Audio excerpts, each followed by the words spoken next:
surprise for you. The first 5 people who will go to Karla Moore's website and say, I watched you on Armstrong, the Armstrong show, you are going to get a free session with her, and she's going to give you that website in just a minute. Karla Moore is with us today, and we want you to call us and talk. Where did you meet the love of your life? We'd like to hear about that. How did you get over the rough spots and decide, I'm going to stay in this? Okay? Call us at 706-569-9390. All right, thank you so much for being with us. It's a pleasure. Give them the website. Let's do that, okay? Yeah. We'll jump into Okay, very good. So the first 5 people that email me at Karla, K-A-R-L-A, at 9GPS.com. Just put in the editing mode, you know, that I heard you on the Armstrong show. I will respond back and we will schedule a phone one-on-one session for about 40 minutes. Excellent, excellent.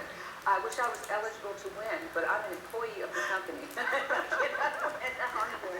Well, let's get started. It's Valentine's. It's all about love. I wanted to ask you this, Karla. What is love? You know, that's such a great, profound question. Yes. So many people have a definition, you know, of it. But, you know, I think that love absolutely starts with self first. Okay, let's be very clear about that. Self-love first is critically important.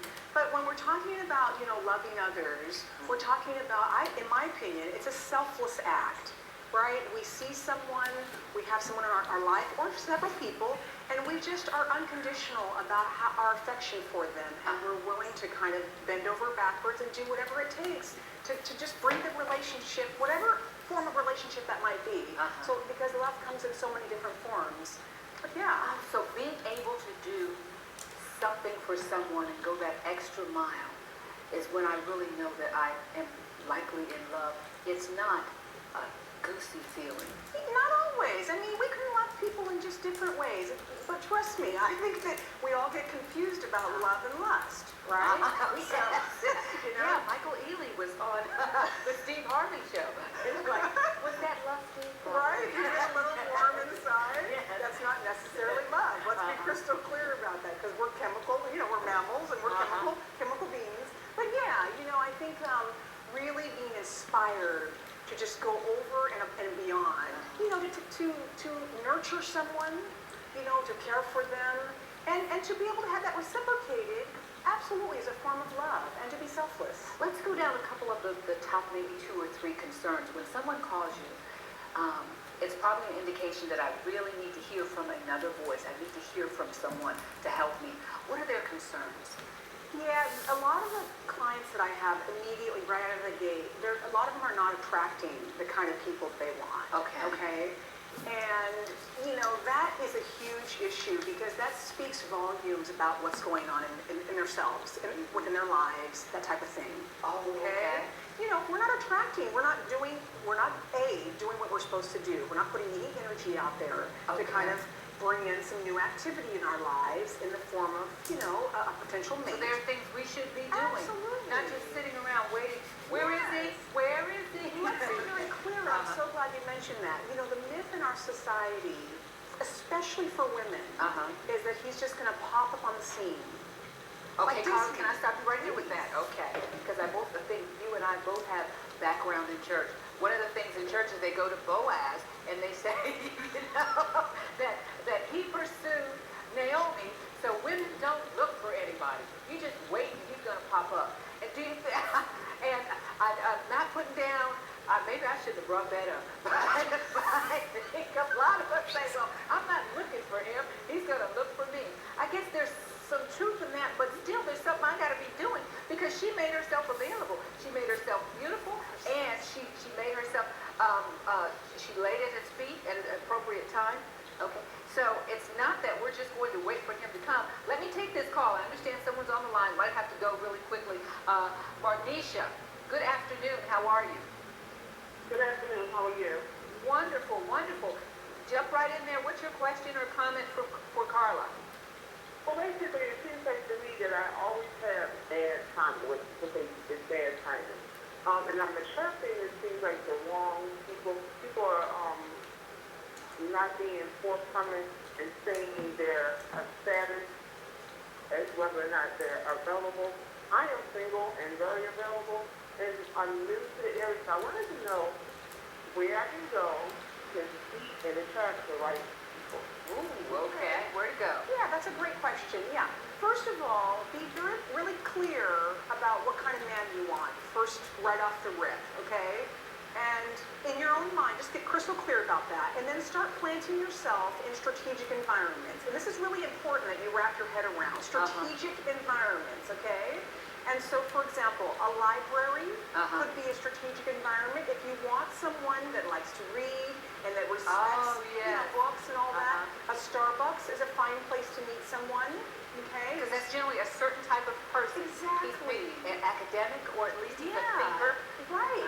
And if you're not interested in an academic type person, you know, I think it's okay to meet people in church. A lot of people have issues with this, but I give women the total green light to just be awake that you might cross paths with your future husband in church. Okay? There's singles ministries.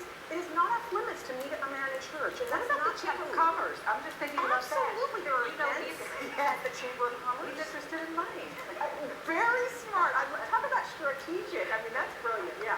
Does that help, Marnisha? Oh, she's gone? Okay, Tiffany, next question. Oh, I want to get it. No, we're going to go to a break. My producer is saying go to the break, and we'll be right back. Stay on the line, Tiffany. Okay.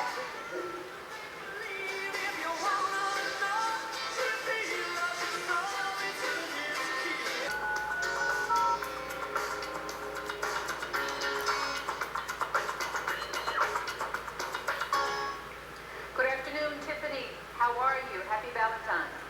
I'm good. How are you, Miss G? Happy Valentine's Day. Thank you. I received it. Okay. What's your question or comment for Karla? Well, I have a question. Do you think, Miss Karla, that we can get me a man? Absolutely. I've been talking with her about that. She has to decide. I've been single for such a long time that I have to decide if I want one. But and I think that I'm thinking about getting older. I don't want to grow old alone. But you know, after you've been single a while, it's a change. He'd have to be a heck of a man. Karla, do you ever get those hard cases like the Armstrong? And You know what I do? I have some very interesting people in my database as clients, and I do. I tend to attract very eclectic people that are really, really well educated and kind of, fussy, to be honest with you. And so I totally understand.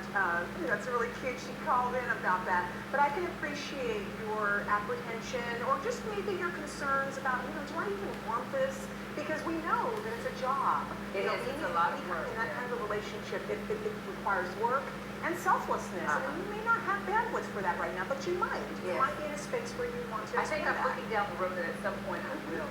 Let me ask you this, and this is sort of a volatile question.